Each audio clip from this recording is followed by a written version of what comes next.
Welcome back to Linny, Kenney Leather. I'm Wyatt. Today, 5 reasons why some people top wrap the tailpiece on a Gibson style tune-o-matic bridge.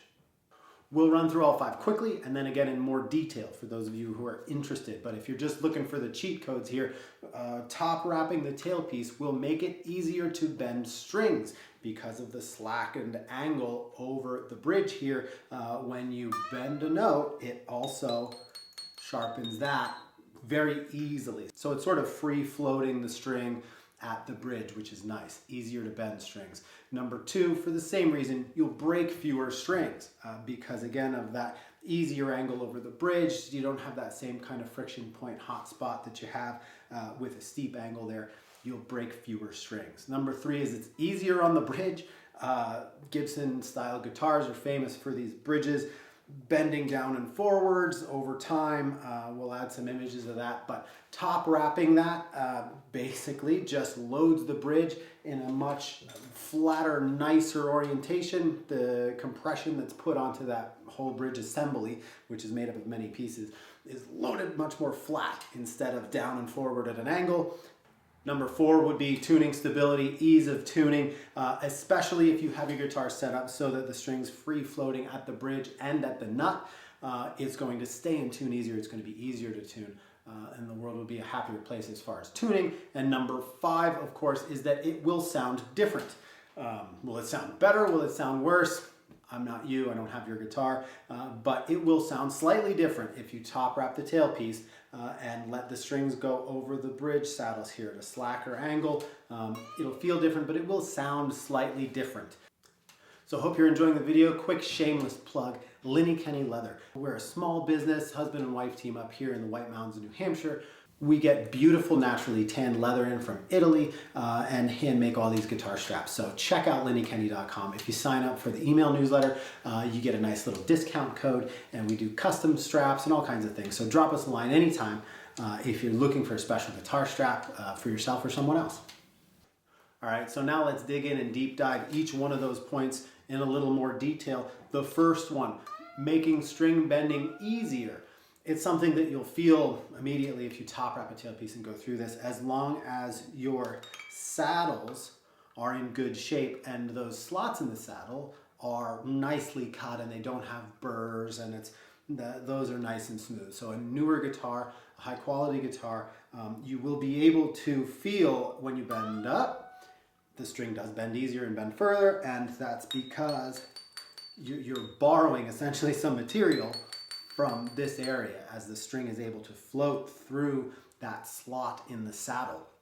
Again, that's contingent on the saddle being high quality and in good shape, and the slot specifically not having any sharp burrs or catchy stuff or anything. Also, your strings being fairly new. If your strings are crusty, especially if you kind of palm mute or you've got some detritus in there or whatever, if it's sticky and nasty, it's not going to work as well.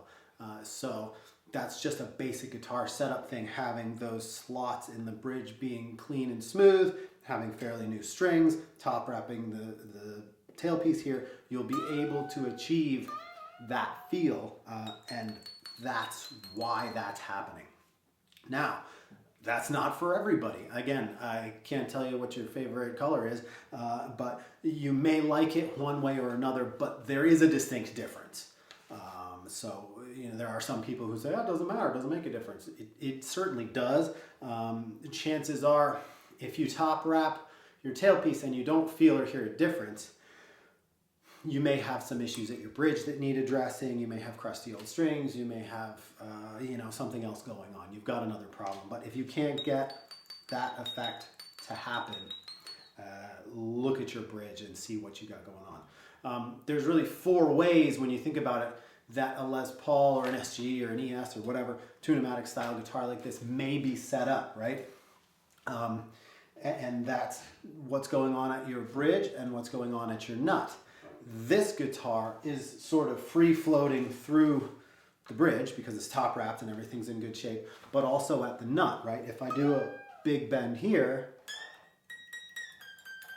you get the same effect up here at the nut. Now, I will tell you I changed the strings recently, and before I changed them, it was getting a little squeaky creaky at the nut because the nut hadn't been lubricated in a while. I just used pencil graphite, dry graphite, lubricant's perfect.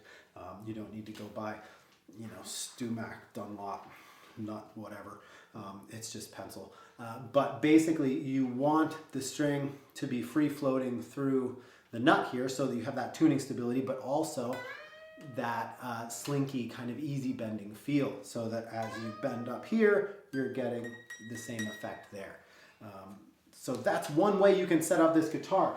You know, if you grab a guitar off the shelf, it may not be that way. If it has the tailpiece wrapped in the standard way, hopefully it's free floating at the nut, but it's probably going to be pretty locked off here. You may also find an older guitar, or a guitar that doesn't have lube in the nut, or the nut slots are cut poorly, where the strings aren't floating through the nut well. It's sticky and the guitar stays in tune poorly. You're always fiddling with it. When you do a big bend, you hear it go like crack, crack, crack, crack, crack, and you're going to have problems there. So yeah, there's 4 ways you can set up this guitar: with free floating bridge and nut, with a stuck bridge and a floating nut, with a stuck bridge and a stuck nut, or theoretically with a stuck nut and a floating bridge. Which of those you prefer is entirely, again, up to you. You might grab this guitar and be like, oh, this feels weird, I don't like it, and maybe you don't like the feel or the sound of it, and that's totally fine.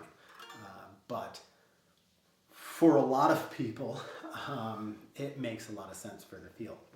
And that ties in again with that tuning stability, where this guitar stays in tune really, really well. When you tune up the string, it's going to tune up here, it's going to tune the length of string between the nut and the bridge, and it's going to tune the bit of string between the bridge and the tailpiece. As one, they will all get more or less tense as you roll on and off of the tuner, and that makes for easy tuning. And so that's why the tuning stability thing is so critical.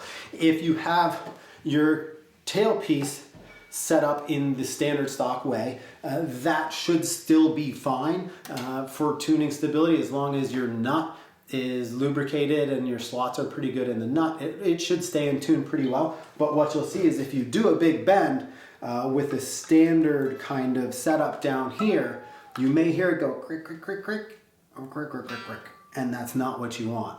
Because again, that's that friction point over the saddle, and when it goes crick, crick, crick, crick, crick, crick, crick, crick, when you come back down from a big bend, the string is often out of tune. So if you go way up high, when you come back, it's not the same as it was when you started, because you've increased the tension here and perhaps it hasn't released back, or vice versa.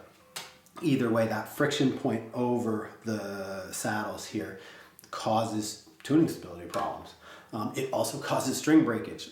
Like I said earlier, if you top wrap the tailpiece, you'll probably break less strings. That's accurate. Again, as long as your bridge is in good condition and the slots and the saddles and everything are good to go, you will break fewer strings with a top wrapped tailpiece, which is the main reason why a lot of people do it. You know, even forget about everything else. Break fewer strings, cool, especially if you've got a heavier hand. That's enough reason for, like, you see hardcore players and punk rockers and stuff. They're not out there doing, Gilmore bends, but they are breaking a lot of strings.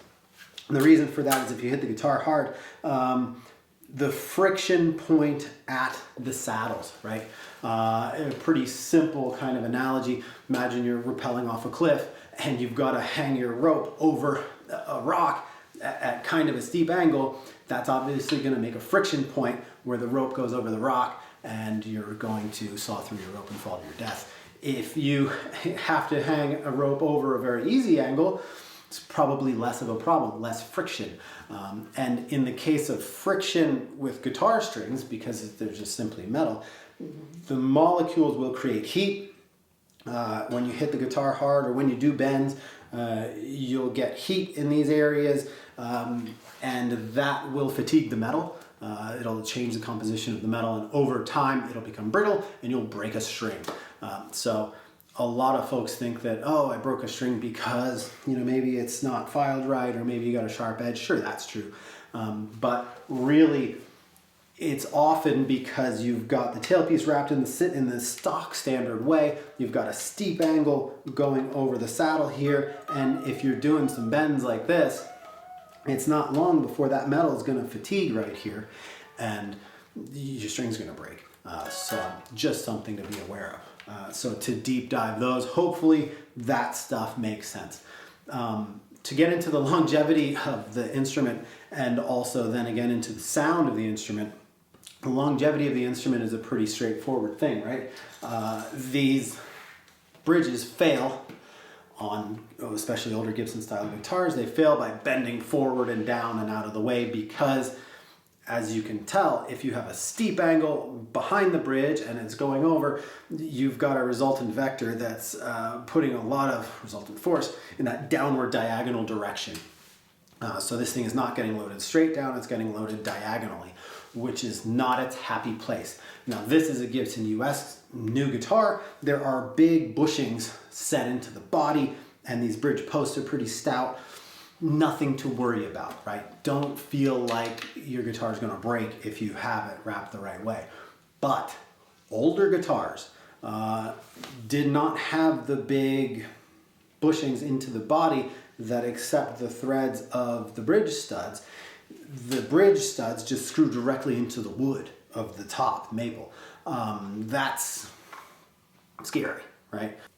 Also, the Gibson, the historic custom, R7s and R8s and R9s and whatever, have that same setup. The bridge isn't screwed into big metal bushings. The bridge is screwed into the wood in the top of your body with those little tiny screws. It's dainty. Some people say it sounds better. It definitely sounds different. It's something to, again, argue in the comment section. But it's definitely more fragile. So a lot of people who go get a historic reissue, top wrap, day one, they cut the strings, top wrap it, and move on with their lives so that it doesn't smush down and forward. That may take decades to happen. It may never happen. But just know that top wrapping the guitar loads the bridge down in a nice straight flat way, still at a very slight angle, of course. It's not totally straight down. There is a vector at a slight angle there, but it's much easier than the stock standard way. And then number 5, it'll sound different. There's a number of reasons for that. Obviously the resonance of a free floating guitar is going to be different than one that's locked off, either at the nut or at the bridge or both. There will be slight variations in sound. So most of the time when you hear people say, oh, I top wrap the guitar and it sounds better, what they often attribute that to is the fact that this tailpiece is locked down hard to the body, or you choose to lock the tailpiece down hard to the body, as this one is. And sure, there is something to be said for that, not having some vibration going on here, a little bit of buzz that's killing the energy of the vibrating strings and things like that. But there's not a lot of energy being transferred through these bits of string to the tailpiece.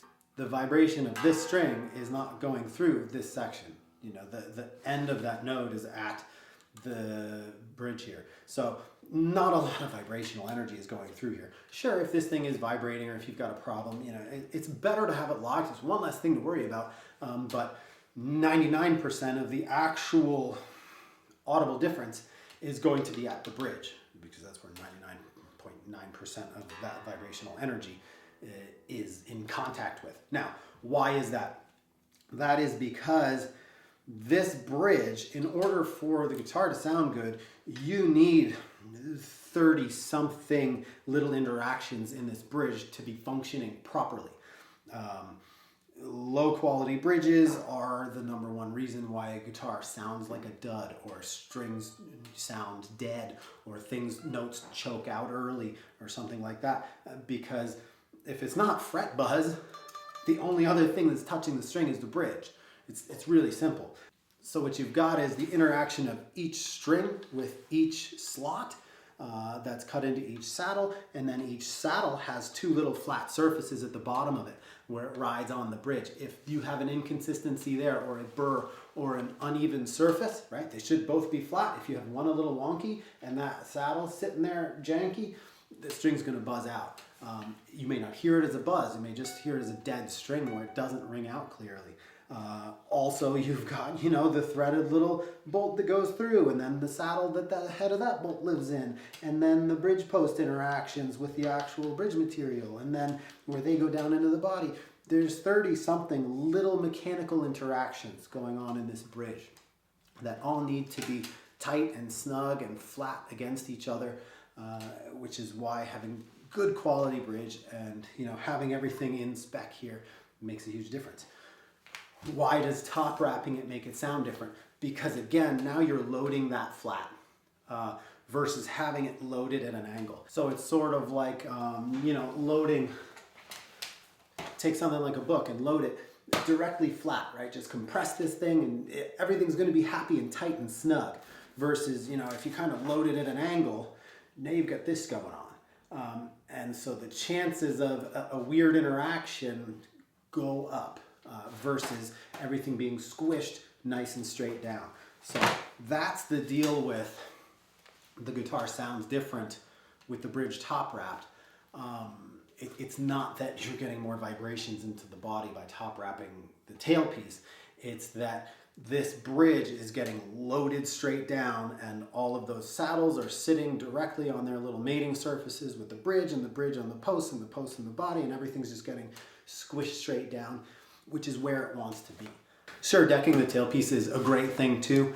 You know, it certainly doesn't hurt, but it's the bridge that causes you the most problems with any kind of tune-o-matic style guitar.